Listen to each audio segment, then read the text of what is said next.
¿Qué tal? Bienvenidos. Iniciamos nuestro informativo con el desarrollo de la situación en Siria. La oposición armada anuncia el derrocamiento del gobierno de Bashar al-Assad y toma el poder.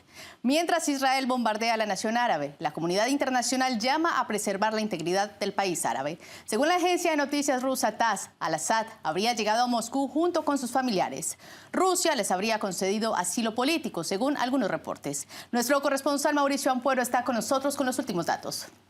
¿Qué tal, Mauricio? Cuéntanos. ¿Cómo estás? Efectivamente, muchos datos. Vamos desglosando por último lo que se acaba de conocer, y es que, según fuentes, Rusia habría suministrado asilo político a Bashar al-Assad y a algunos miembros de su familia, e incluso, según estas mismas fuentes, se asegura, citando a fuentes cercanas del Kremlin, habrían llegado hasta Moscú. ¿Qué ha ocurrido durante esta larga jornada histórica para Siria? Pues bien, desde comienzos de esta jornada se informaba que las tropas de los grupos armados se acercaban a Damasco y posteriormente llegaban hasta él y se hacían con el control de la capital del país árabe. Posteriormente se comunicaba que el propio presidente Bashar al-Assad se desconocía cuál era su destino y que estos grupos armados habían tomado el poder de ese país. En paralelo, llegaban hasta la Plaza de los Omeyas, esto en la ubicación central, donde está el Ministerio de Defensa,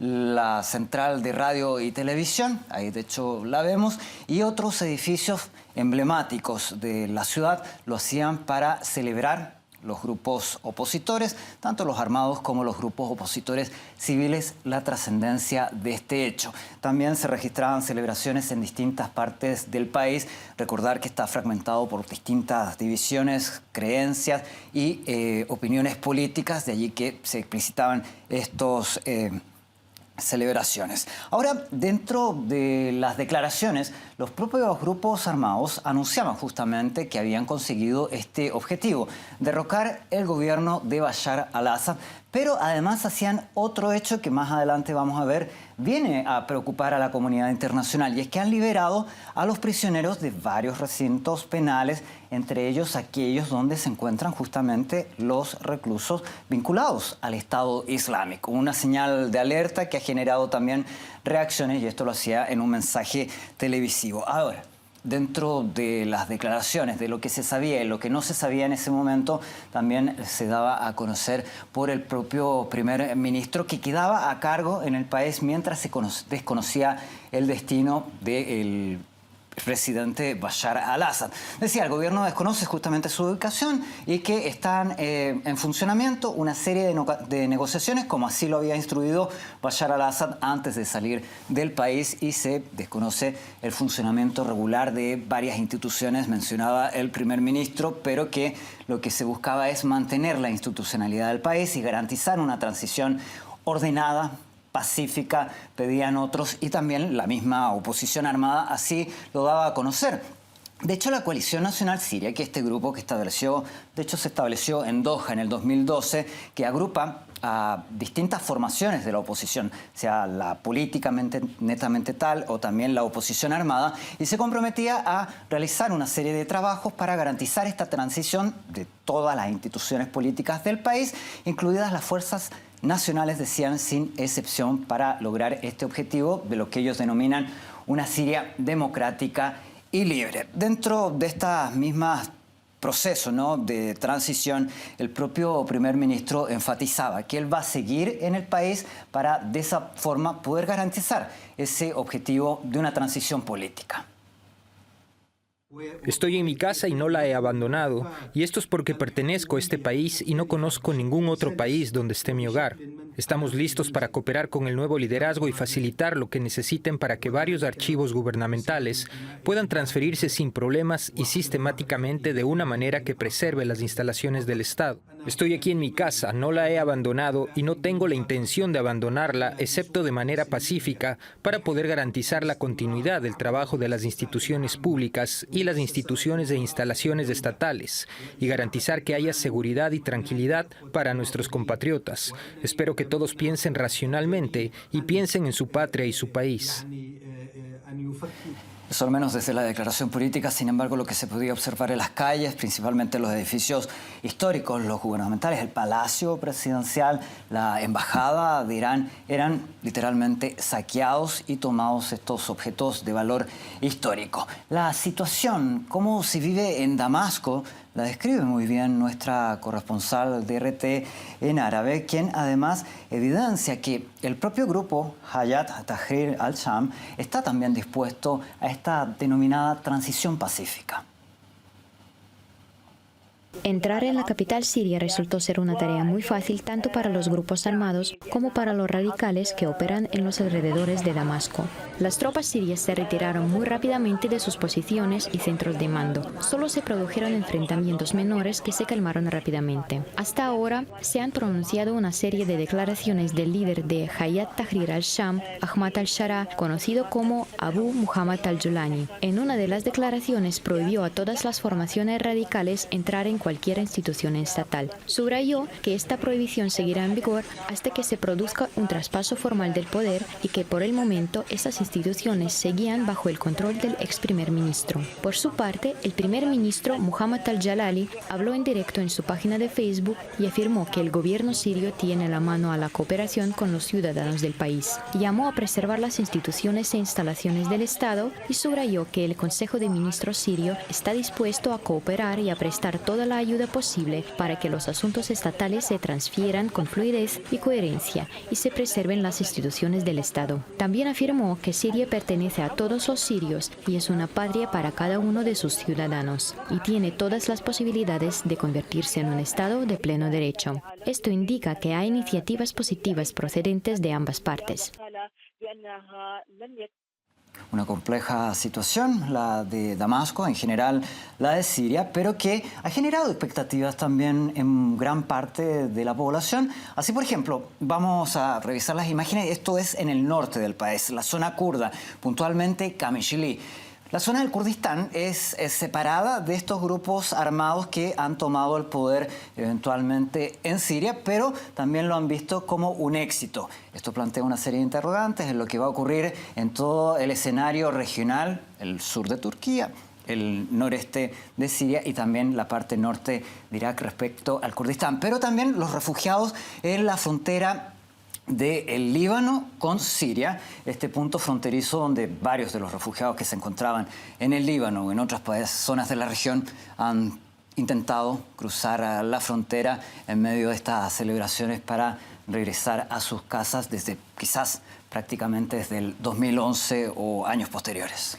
Bien, Mauricio, pero en torno a todo esto también surgen reacciones, tanto en la región como en la comunidad internacional. Reacciones internacionales han surgido muchas. Vamos primero con las regionales. La Liga Árabe ha explicitado que van a brindar el apoyo al pueblo sirio en este proceso, ¿no?, de cambio de administración y instan, para poder dar cumplimiento a ello, a levantar las sanciones y evitar la injerencia extranjera. Desde Irán, un socio, un actor fundamental que era para el gobierno de Al-Assad, también explicita que no van a restar esfuerzos para establecer la seguridad y estabilidad en Siria y que para eso van a seguir trabajando en distintos formatos. ¿Qué ha dicho Irak, el otro de los países vecinos? Pues bien, ha enfatizado en la importancia de no interferir en los asuntos internos de su país vecino y que este tipo de injerencias solo puede agravar el conflicto, la situación actual.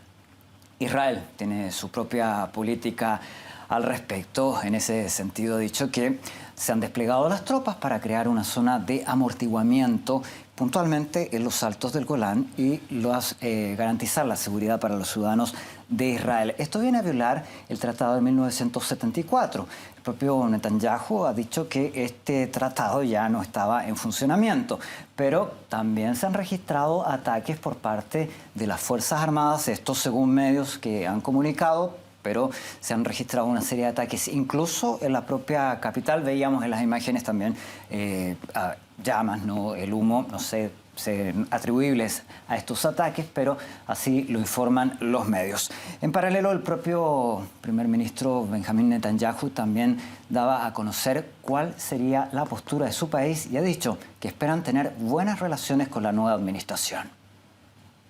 זה יום היסטורי בתולדות המזרח התיכון. Es un día histórico para Medio Oriente. El régimen de al-Assad, un eslabón central en el eje del mal de Irán, ha caído. Es el resultado directo de los golpes que hemos infligido a Irán y Hezbollah, los principales apoyos del régimen de al-Assad. Esto ha creado una reacción en cadena en todo Medio Oriente de todos aquellos que quieren liberarse de este régimen de opresión y tiranía. Por supuesto, esto crea oportunidades nuevas y muy importantes para el Estado de Israel, pero tampoco está exento de riesgos. Estamos actuando ante todo para proteger nuestra frontera. Junto con el ministro de Defensa y con el pleno respaldo del gabinete, ayer ordené al ejército tomar la zona de amortiguamiento y las posiciones estratégicas adyacentes. No permitiremos que ninguna fuerza hostil se establezca en nuestra frontera. Han cambiado el escenario en Medio Oriente, decía Netanyahu. Recordar que Israel está en varios frentes ya, en la franja de Gaza, la ocupación de Palestina, en contra del Líbano y ahora también atacando en Siria. De hecho, desde el propio ejército así lo explicitaban. Desde anoche hemos estado combatiendo en 4 frentes. Las tropas terrestres están comprometidas en la lucha en 4 frentes, contra el terrorismo en Judea y Samaria, en Gaza, en el Líbano y anoche desplegamos tropas en territorio sirio. Ustedes están a punto de ponerse los uniformes y tomar el relevo con una tremenda responsabilidad. Aprendan a permanecer juntos en unidad, porque esa es la resiliencia del Estado de Israel, estar ahí el uno para el otro.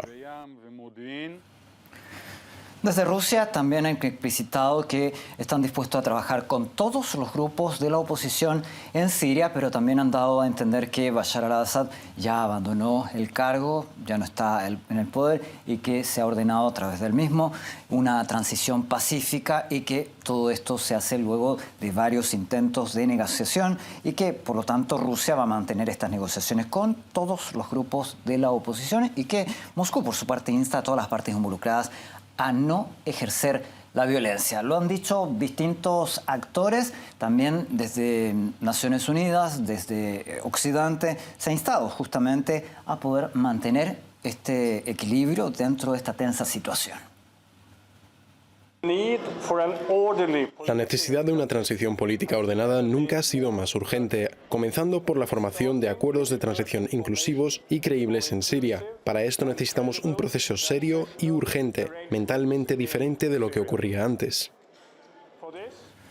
Bueno, claro, un escenario complejo el que observamos dentro de toda esta jornada que se ha vivido en Siria y que, bueno, lleva también a Estados Unidos a plantear interrogantes, lo que decíamos recién. ¿Qué va a ocurrir con el Estado Islámico puntualmente ahora que varias zonas están sin un control? Este grupo armado que asumiría el poder tiene larga experiencia en línea de enfrentamiento, pero no tiene una experiencia en administración política. Y luego de la liberación de los presos, que muchos de ellos están vinculados al Estado Islámico. Por eso, desde Estados Unidos también planteaban una serie de preguntas.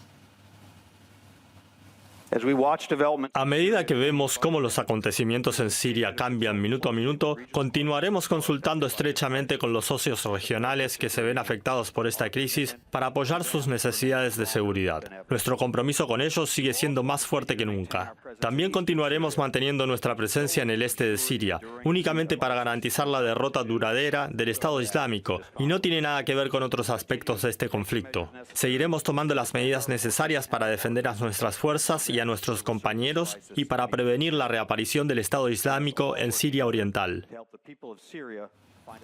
El propio presidente electo, Donald Trump, ha dicho que debe su país simplemente observar la situación. Mientras tanto, el vicepresidente electo, en una publicación en las redes sociales, J.D. Vance, ha dicho que muchos de los rebeldes son una ramificación literal del Estado Islámico. Con este tipo de políticas llegaría entonces la nueva administración estadounidense a la Casa Blanca y con todas estas interrogantes respecto a no solo lo que ocurre en Siria, sino preguntas respecto a lo que está sucediendo en todo Medio Oriente con este punto de escalada a través de lo que ha ocurrido esta jornada en Damasco.